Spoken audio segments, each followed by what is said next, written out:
Kings were spoiled for a long time. We're not going to name names, but they got voted best announcers in the league more than once. They did. More than once. They did. Dennis says, I'm more on the fence about Buddy. Nights like this make me want him to stay in Sacramento. What about the last game? He played wonderful defense in the last game. He did, and he shot terribly. Yeah, he was hustling all over the court. I'm starting to move into that camp that the Kings need to keep Buddy Hield, especially when they're having these offensive issues, and he's the only one that can make a bucket. Yeah, I think I agree with you. It depends on what you could possibly get for him in return, but I think as long as he's still coming off the bench, I really love the six-man role for him. Yep, I agree. Lane says Holmes is legit. You are right. Legit. He is legit, and he's on a great contract. Yes, he is. He's on a great contract. Yes, he is. All right. Katie's trying to pick up where Doug left off with the nicknames, but it's not the best. Yeah, it's hard. Doug Christie was really good at that job all around. So it's tough for somebody to step in and fill those shoes, She's trying. Yep. She does a good job, I think. But Terrence Davis is getting some hate in the chat. TD is a no-go for me. Someone said he's the weakest link on this team. Ooh. How do you feel about Terrence Davis? Well, I just want to actually shout out Luke Walton for a second and it relates to Terrence Davis. Okay. Because this was the perfect game for Terrence Davis to get some confidence in. This is a game where they knew they were going to get a ton of threes, good looks, up and down pace.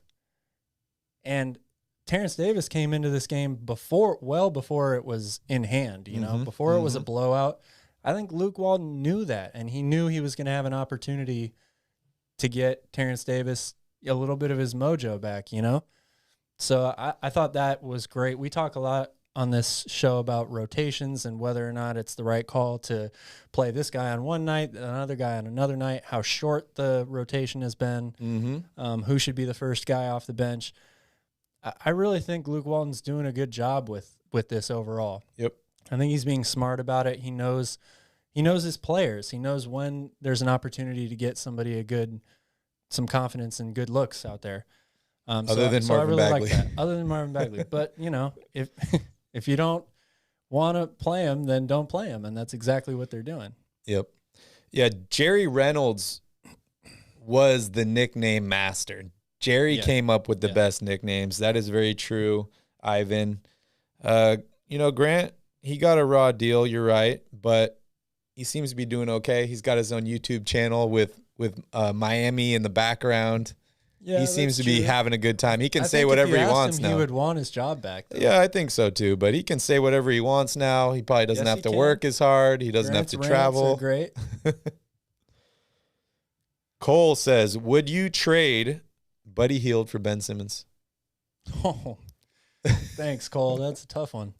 I'm going to let you go first. If you would have asked me 3 weeks ago, I would have said yes. I wouldn't even have to think about it. Now I need some time to think about it. I really like what I've seen out of Buddy Hield, and I like Ben Simmons a lot as a player, but I'm happy with this team right now. Well, I was just going to say the problem with Ben Simmons for me right now is he's not helping his cause at all.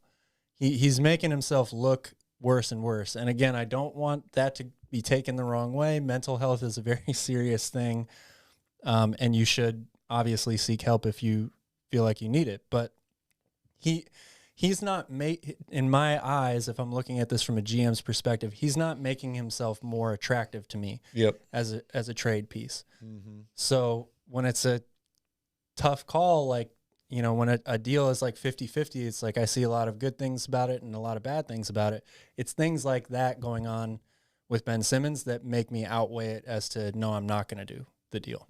Yeah. And one thing you have to think about is when you're in Sacramento, there's always going to be rumors swirling. Yeah. Buddy Hield's been dealing with trade rumors for years. He actually got traded, and then it got reversed, or they went back on the trade, and he's still there, and he's still showing up. they talk about Ben Simmons having a bad series, and Doc Rivers says one thing, and now all of a sudden Ben Simmons is having mental issues and won't even show up to practice. So that's the tiebreaker for me, for sure. Victor says, do you see us holding on to Marvin Bagley after the trade deadline?